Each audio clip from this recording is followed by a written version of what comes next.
Hello students, good morning all of you. Today we will discuss about our next topic and which is packing efficiency. Okay तो packing efficiency का मतलब बेटा ये हुआ कि जो हमारे पास जो गिवन स्पेस है, स्पेस मतलब इसका यूनिट सेल का, तो उस यूनिट सेल में उस यूनिट सेल में जो एटम्स प्रेजेंट है उन्होंने कितना स्पेस ऑक्यूपाई किया हुआ है, तो वो जितना भी स्पेस ऑक्यूपाई किया वो क्या कहलाएगी, उसकी एफिशिएंसी।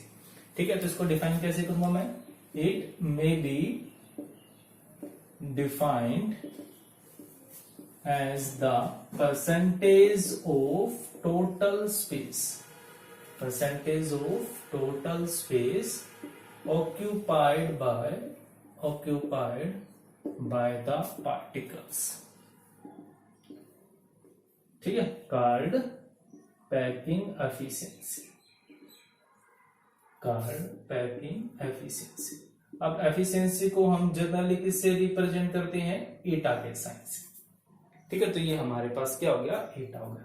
अब अगर मुझे इसको मैथमेटिकली दिखाना हो कि भाई एटा परसेंटेज होकर के, तो क्या कह रहे हैं, परसेंटेज ऑफ टोटल स्पेस, मतलब टोटल स्पेस का कितना हिस्सा उन एटम्स ने ऑक्यूपाई किया है। ठीक है, तो मैं क्या लिखूंगा यहाँ पे, volume of space occupied by particle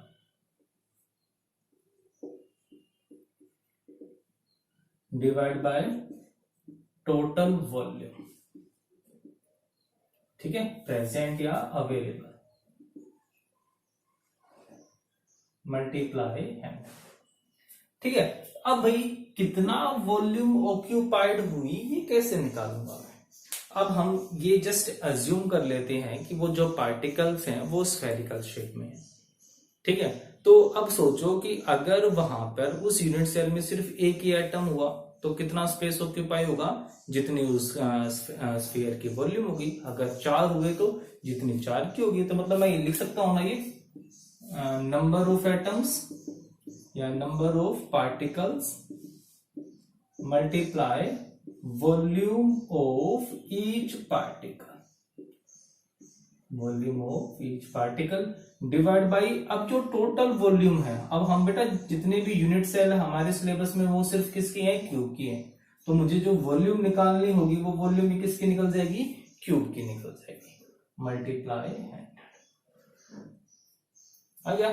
तो अब जो नंबर ऑफ पार्टिकल्स है मैं उसको मान लेता हूं n है, नंबर ऑफ पार्टिकल्स कितने हो गए, n हो गई, और volume of one particle, one spherical, फिर से कह रहा हूं, तो स्फेयर की वॉल्यूम क्या होती है, 4/3 पाई आर क्यूब, आर क्या हो जाएगा, रेडियस ऑफ दैट स्फीयर, और डिवाइड बाय टोटल वॉल्यूम कितनी होती है, क्यूब की a क्यूब। ठीक है, तो यहां पर भाई क्या क्या यूज हुआ, जो n है, n क्या हो गई, number of particles in one unit cell. ठीक है, आर क्या होगी बेटा, रेडियस ऑफ स्फेरिकल पार्टिकल, है ना। हमने जस्ट अज्यूम किया है कि वो जितने भी पार्टिकल हैं वो स्फेरिकल शेप में ही होंगे, और ये जो ए है, ये ए क्या हो जाएगी बेटा, एज लेंथ ऑफ क्यूब की वॉल्यूम क्या होती है, length into breadth into height, और तीनों के तीनों इक्वल है, और वो मैंने किसके इक्वल मान ली, वो मैंने ए के इक्वल मान ली। ये अपना सिंपल सा फॉर्मूला हो गया। अब इसके अकॉर्डिंग हम अपने सारे क्वेश्चंस को सॉल्व करेंगे। ठीक है, तो हम सबसे पहले किसकी बात कर लेते हैं, हमारी प्रिमिटिव यूनिट सेल, मतलब कि सिंपल क्यूबिक यूनिट सेल की पैकिंग एफिशिएंसी निकाल लेते हैं। ठीक है, तो फर्स्ट है हमारे पास सिंपल या फिर primitive cubic unit cell, packing efficiency निकाल रहे हैं हम। ठीक है, ये फॉर्मूला अपना ध्यान रखना। तो फर्स्ट आ गया हमारे पास पैकिंग एफिशिएंसी ऑफ सिंपल या प्रिमिटिव भी कह सकते हो, cubic unit cell, simple cubic unit cell. ठीक है, अब जो सिंपल क्यूबिक यूनिट सेल है अभी, अब हमारे पास सबसे पहले तो देखो हमारा जो फॉर्मूला था एटा परसेंटेज का, वो क्या फॉर्मूला था, n into 4/3 pi r cube a cube into 100। ठीक है, अब जो n होता है सिंपल क्यूबिक यूनिट सेल, ये हम पहले भी डिस्कस कर चुके हैं कि जो सिंपल क्यूबिक यूनिट सेल है उसमें एटम सिर्फ कॉर्नर्स पे थे, है ना, और हर कॉर्नर का शेयर कितना होता है 1/8। तो हमारे पास n की वैल्यू जब हमने निकाला था इसको, पहले हम इसको सोल्व कर चुके हैं, तो सिंपल क्यूबिक यूनिट सेल में n कितना था 1, मतलब कि एक ही एटम होता है। तो n की वैल्यू पुट कर दूंगा मैं 1। अब बात किसमें दिक्कत आएगी बेटा कि a और r में क्या रिलेशन है, तभी तो सोल्व होगा, वरना तो सोल्व भाई n की वैल्यू हो गई, पाई की वैल्यू हमें पता ही है, दिक्कत कहां पर आएगी r और a में। एज लेंथ और रेडियस में हमने रिलेशन फाइंड आउट करना पड़ेगा। अब जो सिंपल क्यूबिक यूनिट सेल होती है, अगर मैं उसको बनाऊं तो कैसे बनाऊंगा, जो अपने पास सिंपल क्यूबिक यूनिट सेल है,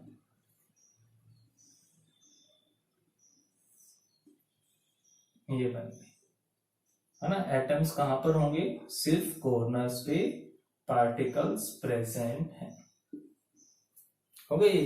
बट दिक्कत अब बेटा मैंने कहा था ना कि एक्चुअल में ये जो है लाइन वो किसको रिप्रेजेंट करने के लिए होती है, ज्योमेट्री में, मतलब कि रियल में इनके बीच में कुछ भी गैप नहीं है, हर एक कॉर्नर दूसरे कॉर्नर को टच कर रहा होता है, हर एक कॉर्नर क्या कर रहा है बेटा, दूसरे कॉर्नर को टच कर रहे हैं, है ना। मैंने कहा था ना कि जो सिंपल क्यूबिक यूनिट सेल है, जो उसका हमने क्या निकाला था कोऑर्डिनेशन नंबर, वो कितना बताया था मैंने, 6 बताया था ना। 6 कैसे निकाला था हमने, भाई ये जो कॉर्नर है इसको, ये कॉर्नर ये टच करेगा, ये दूसरा हो गया और ये तीसरा हो गया, और इधर कौन सा हो जाएगा 4th, ये इसके अपोजिट 5 और ये इसके अपोजिट 6। तो मतलब कि एक्चुअल में ये दोनों कॉर्नर एक दूसरे को टच कर रहे हैं, तो मैं इसकी ये वाली फॉर्म बना सकता हूं मैं कि एक्चुअल में जो एटम्स हैं वो इस तरीके से हैं। अब ये जो पूरी लेंथ है वो लेंथ क्या है बेटा, एज लेंथ है, मतलब यहां से लेकर के यहां तक की दूरी क्या है, ये पूरी की पूरी एज लेंथ है, और ये दूरी कितनी है, रेडियस है। तो दोनों में क्या रिलेशन हुआ, a = 2r। ये बात समझ में आई कि नहीं आई, क्या कहना चाह रहा है कि जो दिखने में हमें लग रहा है ना कि बीच में स्पेस है, एक्चुअल में बीच में स्पेस है ही नहीं, ये सारे के सारे कॉर्नर एक दूसरे को टच कर रहे हैं, है ना। ये कॉर्नर इस कॉर्नर को टच करेगा, और इसकी पूरी की जो लेंथ है वो कितनी है, a है, एज लेंथ है। मतलब कि अगर मैं इसको एक्चुअल रियल फॉर्म में बनाऊं तो कुछ ऐसा बनेगा, कुछ ये दोनों के दोनों स्फीयर एक दूसरे को टच कर रहे हैं, तो दोनों के सेंटर से जो दूरी होगी वो एक्चुअल में कितनी होगी, वो a होगी, और जो इसकी रेडियस वो r है, तो a और r में क्या रिलेशन हो गया, 2r = 8, मतलब कि a = 2r। तो ये रिलेशन आपने ध्यान रखना है, ये न्यूमेरिकल्स में भी यूज होगा और आपसे इसका डेरिवेशन भी पूछा जा सकता है। तो ये वैल्यूज मैं यहाँ पर पुट कर देता हूं, है ना। तो सिंपल क्यूबिक के लिए क्या रिलेशन आया, ये हर एक के लिए अलग अलग होगा, तो सिंपल क्यूबिक के लिए क्या रिलेशन है, a = 2r। अब फॉर्मूले में पुट कर देते हैं हम हमारी वैल्यूज को, और हमारा आंसर क्या आ जाएगा, eta% = n की वैल्यू हो गई 1, ठीक है, 4/3 पाई r³ डिवाइड बाई a³ है ना, a की जगह क्या पुट कर दूंगा मैं, 2r³ इंटू 100। तो यहां से क्या आ गया बेटा, 4 पाई r³ डिवाइड बाई 3, 2 का क्यूब कितना हो जाएगा 8 r³ और मल्टीप्लाई 100। तो ठीक है, r³ से r³ ये कितना गया हमारे पास 5/6 इंटू 100। जब आप इसको सोल्व करोगे तो क्या आ जाएगा 52.4%। तो क्या आ गया ये हमारे पास, ये पैकिंग एफिशिएंसी आ गई सिंपल क्यूबिक यूनिट सेल की, मतलब कि सिंपल क्यूबिक यूनिट सेल में सिर्फ और सिर्फ 52.4% स्पेस ही ऑक्यूपाई होता है। अब जो बच गया 47.6% बिल्कुल खाली रह जाता है, इसलिए ये इसमें जो पैकिंग होती है वो क्लोज पैकिंग नहीं होती, ज्यादा एफिशिएंट नहीं है, यहाँ पर जो स्पेस है वो बहुत ज्यादा खराब हो जाता है। आई बात समझ में, है ना। अगर एग्जाम में क्वेश्चन आता है तो 3 मार्क्स में ये क्वेश्चन पूछा जाता है। अब नंबर 2 आता है हमारे पास face centred cubic unit cell, कि जो face centred cubic unit cell है उसकी पैकिंग एफिशिएंसी हम कैसे फाइंड आउट करेंगे। Face centred cubic unit cell, ठीक है, तो बिल्कुल सिंपल सा है, ध्यान से देखो, face centred cubic unit cell, face centred cubic unit cell, या फिर क्या कह सकते हैं इसको, हम इसको एफसीसी भी कह सकते हैं। अब एफसीसी का डायग्राम बना लेते हैं ना, या पहले फॉर्मूला लिखूं अगर मैं, eta percentage is equal to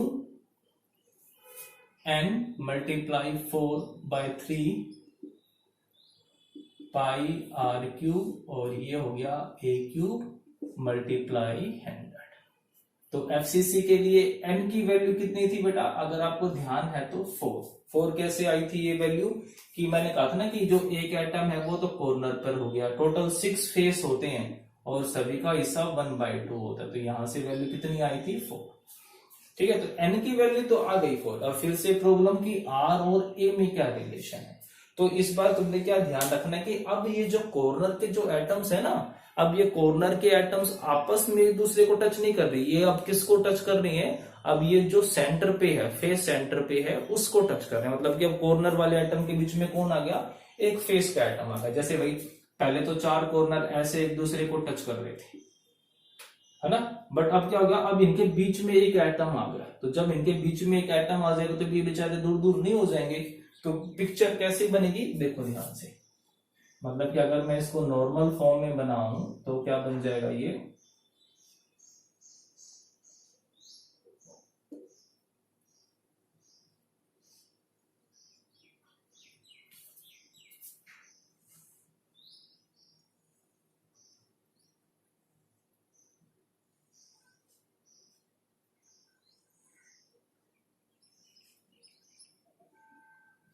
ठीक है, ये नॉर्मल फॉर्म में एटम्स कहां पर थे, कॉर्नर्स पे तो होते ही हैं,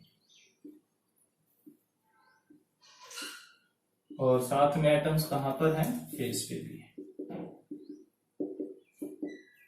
ठीक है, तो अब इस डायग्राम से ज्यादा चीज क्लियर नहीं हो पाई, कुछ समझ में नहीं आ रहा कि भाई कौन किसको टच कर रहा है, एक्चुअल में हो क्या रहा है। तो मैंने कहा ना कि ये जो एटम इन चारों के बीच में आ गया, तो अब जो पिक्चर है वो कुछ ऐसे चेंज हो गई है। कैसे, एटम एक, ठीक है, फिर इनके बीच में जो दूसरा एटम आया जो फेस के ऊपर आया, वो इनके बीच में आके फंस गया।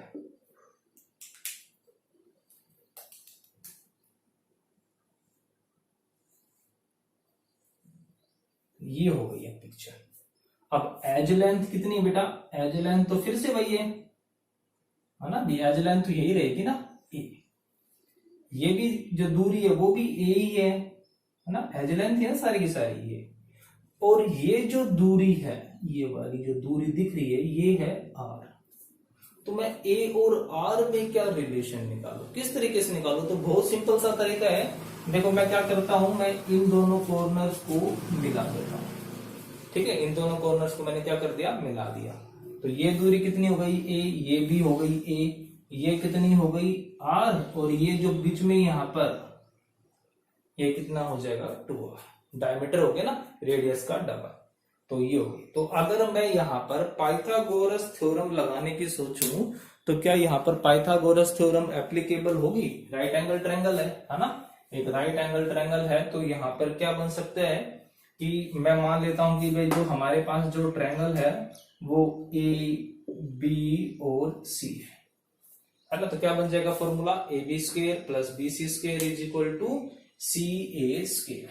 क्या बन जाएगा, from Pythagoras theorem A B square plus B C square is equal to A C square, है ना, सबने पढ़ा हुआ है। तो ए बी का स्क्वायर कितना हो जाएगा, ए स्क्वायर, बी सी भी ए ही है, ए स्क्वायर, और ए सी कितना है बेटा 2r 3r 4r, टोटल हो गया 4r का स्क्वायर।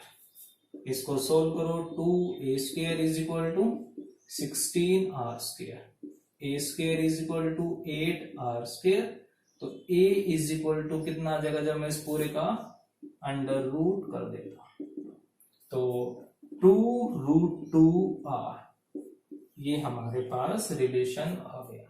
तो ये रिलेशन आपने हमेशा ध्यान रखना है, ठीक है। a is equal to 2√2r किसके लिए आया ये रिलेशन, ये रिलेशन आया फॉर एफसीसी। एफसीसी के केस में जो एज लेंथ होगी और जो r होगा, जो रेडियस होगी, उसमें ये रिलेशनशिप होता है। क्लियर है, हो गया ना ये। तो ये हमारे पास आ गया। तो अब हम इस फॉर्मूले में इजीली पुट कर सकते हैं ना सारी वैल्यूज। तो सारी वैल्यूज हम इसके अंदर पुट कर देते हैं और जो वैल्यूज आती है वो देखते हैं क्या वैल्यू आएगी हमारे पास। यहां से n की वैल्यू कितनी हो गई 4 पाई r cube divide by 3। a की वैल्यू कितनी आ गई हमारे पास 2√2 r इस पूरे का क्यूब मल्टीप्लाई 100 कर दिया हमने। अब इसको सोल्व कर लेते हैं तो क्या आ जाएगा ऊपर 16 पाई r क्यूब डिवाइड बाई 3। इसका क्यूब करोगे तो बेटा कितना आ जाएगा 248 और 16√2 r cube into 100। r cube से r क्यूब कैंसिल, ठीक है, 16 से 16 कैंसिल, क्या आ गया पाई डिवाइड बाई 3√2 इंटू 100। आई बस समझ में। तो जब हम इसको सोल्व करेंगे बेटा तो कितना आ जाएगा यहाँ से 74%। तो हमारे पास जो पैकिंग एफिशिएंसी है वो पैकिंग एफिशिएंसी कितनी आ गई 74%। ठीक है, बिल्कुल सिंपल सी कैलकुलेशन थी। बस तुम्हें इनके बीच में जो r और a के बीच में जो रिलेशन है उसका थोड़ा सा ध्यान से करना है, बाकी कोई भी डिफिकल्ट चीज है ही नहीं, हो जाएगा नहीं। अब जो नेक्स्ट आता है हमारे पास वो है बेटा body centred cubic unit cell. हम पैकिंग एफिशिएंसी निकाल रहे हैं body centred cubic unit cell. अब जो एटम्स हैं वो बीसीसी में कहां पर होते हैं, कॉर्नर पर तो है ही है, साथ में जो एटम्स होंगे वो एटम्स कहां पर और आ गया उस बॉडी के सेंटर पे। मतलब कि वो जो कॉर्नर्स थे ना उन कॉर्नर के बीच में एक एटम बीच में घुस गया, तो फिर से क्या होगा कि कॉर्नर वाले एटम एक दूसरे को टच कर ही नहीं पाएंगे, सारे के सारे किसको टच करेंगे जो बॉडी में रखा हुआ है, जो बीचों बीच रखा हुआ है। तो जैसे बीच में होगा एक एटम और उसके चारों तरफ 8 एटम्स अरेंज हैं जो कि एक क्यूब गए 8 कॉर्नर्स बनाते हैं। ठीक है, तो क्या होगा हमारे पास number 3 packing efficiency of body centred cubic unit cell, मतलब कि बीसीसी। ठीक है, body centred cubic unit cell देखना, इसका कोऑर्डिनेशन नंबर 8 होता है। बीसीसी का कोऑर्डिनेशन नंबर 8 होता है, मतलब कि जो सेंटर वाला एटम है उसको 8 कॉर्नर टच करेंगे, या ये कह लो कि जो एक कॉर्नर है, एक कॉर्नर 8 यूनिट सेल का हिस्सा था ना, और हर एक यूनिट सेल में एक बीच में सेंटर में भी एटम होगा, तो उस एक कॉर्नर को 8 एटम्स टच करते हैं। ठीक है, तो अब सबसे पहले मैं फॉर्मूला लिखूंगा पैकिंग एफिशिएंसी ईटा परसेंटेज। क्या फॉर्मूला आ गया n into 4 pi r cube divide by 3 हो गया, और इंटू में a क्यूब मल्टीप्लाई 100। ठीक है, ये आ गया हमारे पास फॉर्मूला। अब फिर से वही दिक्कत की पहले बात को बीसीसी के लिए हम एटम निकालते हैं। ठीक है, n is equal to BCC में एटम कहां पर थे, कॉर्नर पर थे और सेंटर पे था। तो कॉर्नर 8 कॉर्नर होते हैं, सभी का हिस्सा कितना था बेटा 1/8, प्लस जो एक एटम जो बॉडी सेंटर पे होता है पूरा हिस्सा उसी का ही है, तो यहां से कितनी वैल्यू आ गई हमारी 2। ठीक है, मतलब बीसीसी के लिए n की वैल्यू कितनी आ गई हमारे पास 2 आ गई है। अब जो दूसरी चीज है वो निकालना है r और a में रिलेशन। तो पहले सिंपल डायग्राम बनाते हैं, उस डायग्राम से समझने की कोशिश करेंगे।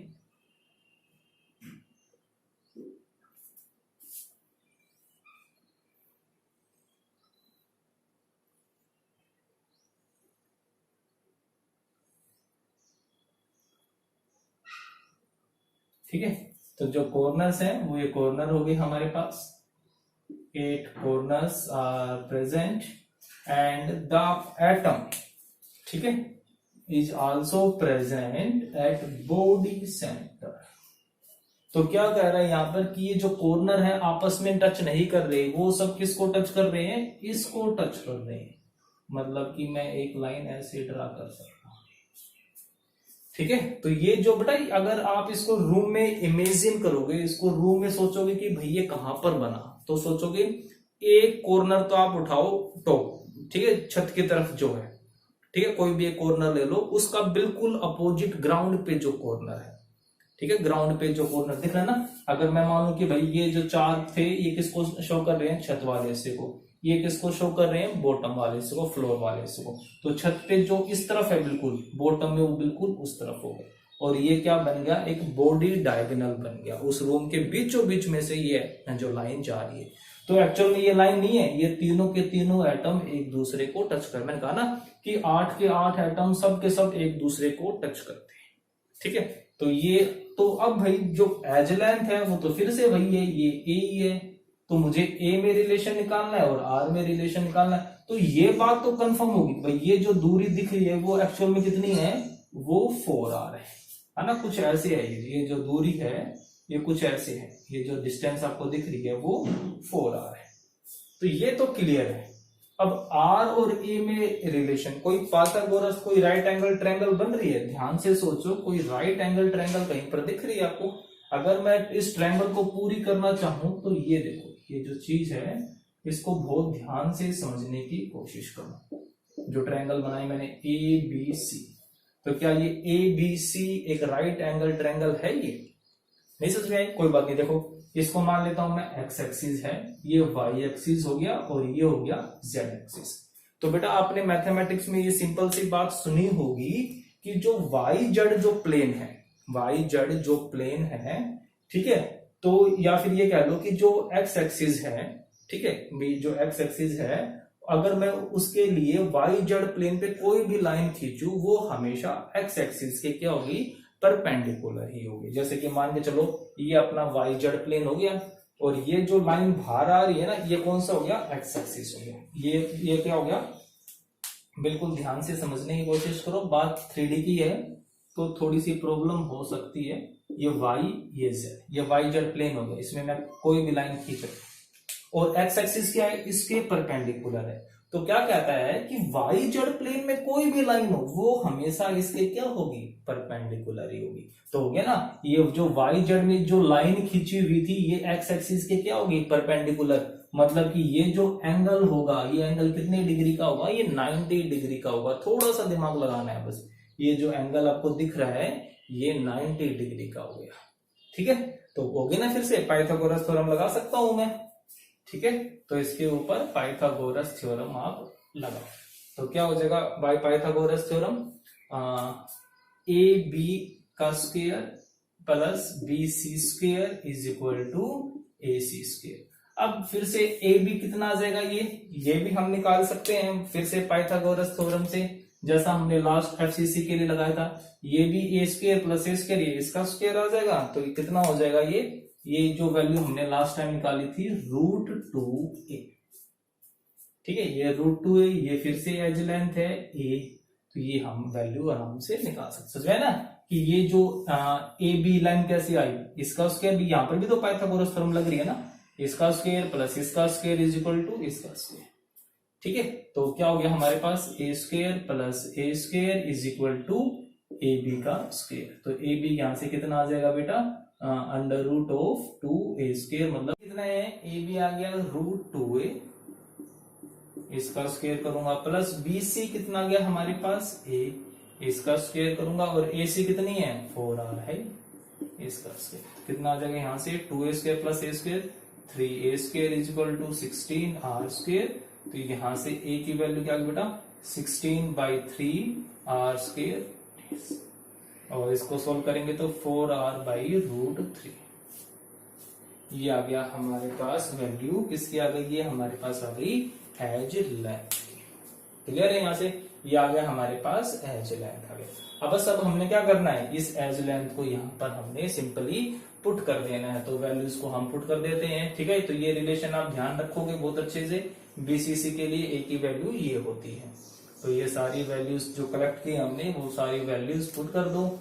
एन की वैल्यू कितनी आ जाएगी, 2 आई थी, इंटू 4πr³ डिवाइड बाई 3। ए की वैल्यू कितनी आई है हमारे पास, 4r/√3 इसका क्यूब, ठीक है। और जब आप इसको सोल्व करेंगे तो ऊपर कितना आ जाएगा, 8πr³ डिवाइड बाई 3, 4r का क्यूब 64r³ और ये ऊपर चली जाएगी 3√3 मल्टीप्लाई 100 है ही हर जगह, 3 से 3 कैंसिल हो जाएगा, r³ से r³, ये आ गया हमारे पास √3π डिवाइड बाई 8 मल्टीप्लाई 100। और जब आप इसको सोल्व करोगे तो कितना आ जाएगा बेटा, 68%। क्लियर है। तो ये बीसीसी के लिए कितनी पैकिंग एफिशिएंसी आई हमारे पास, 68%।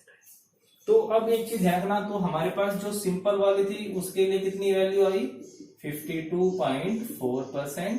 ठीक है, कोऑर्डिनेशन नंबर 6 था। एफसीसी कोऑर्डिनेशन नंबर 12 था, पैकिंग एफिशिएंसी आई 74%। बीसीसी कोऑर्डिनेशन नंबर 8 था, packing efficiency I 68। But HCP अपने सिलेबस में नहीं है, ठीक है, बट फिर भी आप इसकी याद रख सकते हो, इसका कोऑर्डिनेशन नंबर भी 12 था और जो पैकिंग एफिशिएंसी है वो भी कितनी होती है बेटा, 74%।